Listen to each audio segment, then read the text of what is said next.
അല്ല, ഞങ്ങളെ ശ്രദ്ധയിൽപ്പെട്ടില്ല. പക്ഷെ കയ്യും കാലും പെട്ടെന്ന് ആര് മുദ്രാവാക്യം വിളിച്ചാലും ഞങ്ങൾ അതിനെ അനുകൂലിക്കില്ല. കയ്യും കാലും വെട്ടാൻ പാടില്ലല്ലോ. കയ്യും കാലും വെട്ടാനുള്ളതല്ല, അത് വെട്ടാൻ പാടില്ല. പക്ഷെ അതായത് ഞങ്ങൾ ശ്രദ്ധയിൽപ്പെട്ടിട്ടില്ല. പക്ഷെ അങ്ങനെ മുദ്രാവാക്യം ആരെങ്കിലും വിളിച്ചിട്ടുണ്ടെങ്കിൽ അത് തെറ്റാണ്. അല്ല, അത് മറ്റു സ്പെസിഫിക് ആയിട്ട് ചോദിച്ചാൽ നമ്മളെ ശ്രദ്ധയിൽ ആ കാര്യം തന്നില്ല. കയ്യും കാലും പെട്ടെന്ന് മുദ്രാവാക്യം വിളിക്കാൻ പാടില്ല.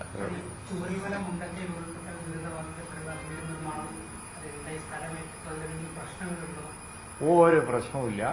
100% ക്ലിയറാണ്. സ്ഥലം മുഴുവൻ രജിസ്റ്റർ ചെയ്ത് കൊടുത്തു. 100% രജിസ്റ്റർ ചെയ്ത് കൊടുത്തതിന്റെ ഡീറ്റെയിൽസ് ഞങ്ങൾ അടുത്ത് തന്നെ പബ്ലിഷ് ചെയ്യും. മറ്റൊരു കാര്യം കൂടി വേണമെങ്കിൽ പറയാം. അവർക്കൊക്കെ സർക്കാർ ലിസ്റ്റിലുള്ളതായതുകൊണ്ട് സർക്കാർ സഹായത്തിന് എൻടൈറ്റിൽഡ് ആണ് എന്നുള്ള കമ്മ്യൂണിക്കേഷനും അവർക്ക് കിട്ടി.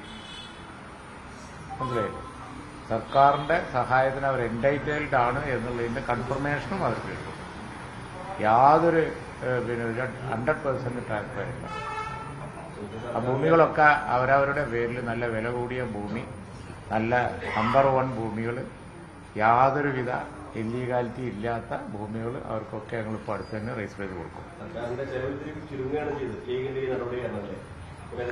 ദുരന്തത്തിൽപ്പെട്ടവർക്ക് കാര്യമായിട്ട് കിട്ടട്ടെ എന്നാണ് ഞങ്ങളുടെ ശ്രമം. ഈ മഴക്കാലം കഴിഞ്ഞ പണിയാണ് നേരെ നമ്മൾ സർക്കാരിന് ലാഭം കിട്ടാൻ പാടില്ല. കൊണ്ടത്തെ ഈ ദുരന്തത്തിന്റെ പേര് ഒരുപാട് പൈസ സർക്കാരിന്റെ കയ്യിൽ കിട്ടിയിട്ടുണ്ടല്ലോ. സർക്കാർ എന്താണ് അത് അവർക്ക് വേണ്ടി ചെലവാക്കാൻ,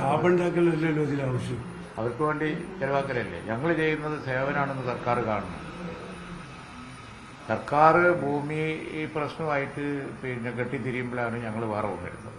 ഞങ്ങൾ സർക്കാരിന്റെ സ്ഥലത്ത് തന്നെ ചെയ്യാന്ന് വിചാരിച്ച് 7 മാസം കാത്തു. പിന്നെ സർക്കാരിനോട് പറഞ്ഞിട്ടാണ് ഞങ്ങൾ വേറെ സ്ഥലമെടുത്ത് അവർക്ക് കൊടുത്തു. ആ സ്ഥലത്ത് അവർ സർക്കാർ ലിസ്റ്റിനായതുകൊണ്ട് അവർക്കൊക്കെ എൻടൈറ്റിൽഡ് ആയിപ്പോ അവർക്കൊക്കെ അർഹത ഉണ്ട് എന്നുള്ളത് കമ്മ്യൂണിക്കേഷൻ കിട്ടി. മനസ്സിലായില്ലേ? അപ്പൊ അതുകൊണ്ടാണ് ഞാൻ പറയുന്നത്, ദുരന്തത്തിൽപ്പെട്ടവർക്ക് അല്പം മെച്ചമുണ്ടാവാം ഞങ്ങളുടെ സ്കീം. കിട്ടിക്കോട്ടെ, അത് നല്ലതല്ലേ. സർക്കാരിന് ഒരുപാട് പൈസ കിട്ടിയിട്ടുണ്ടല്ലോ. സർക്കാരും അതേമാതിരി മെച്ചം സർക്കാരിന്റെ ഭൂമിയിൽ വരുന്നവർക്ക് ഉണ്ടാക്കി കൊടുക്കുകയാണ് വേണ്ടത്. അത് വെച്ച് താമസിപ്പിക്കരുത് എന്നുള്ളതാണ് ഞങ്ങളുടെ ആവശ്യം.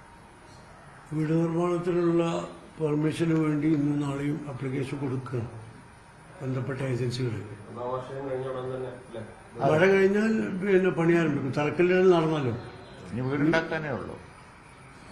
ഈ ഇന്ററിം പീരീഡിൽ അവർക്ക് ജീവിക്കാനുള്ള പണം കൊടുക്കൽ സർക്കാരിന്റെ ബാധ്യത. അതിൽ വീഴ്ചയുണ്ട്. സർക്കാർ ഇപ്പം ശ്രദ്ധിക്കേണ്ടത് അതാണ്. വീടൊക്കെ ആയി വരാൻ കുറച്ച് സമയമെടുക്കുമല്ലോ, അതെല്ലാവരും മനസ്സിലാക്കുന്ന കാര്യമാണ്. പക്ഷെ അതുവരെ അവർക്ക് ജീവിക്കണ്ടേ, വാടക കൊടുക്കണ്ടേ, അത് സർക്കാർ ശ്രമിക്കണം. അത് കൊടുക്കാത്തതുകൊണ്ട് അവിടെ അവർ സമരമൊക്കെ നടത്തി. അതാ, അതിനാണ് അവരിപ്പോൾ പ്രക്ഷോഭം നടത്തുന്നത്.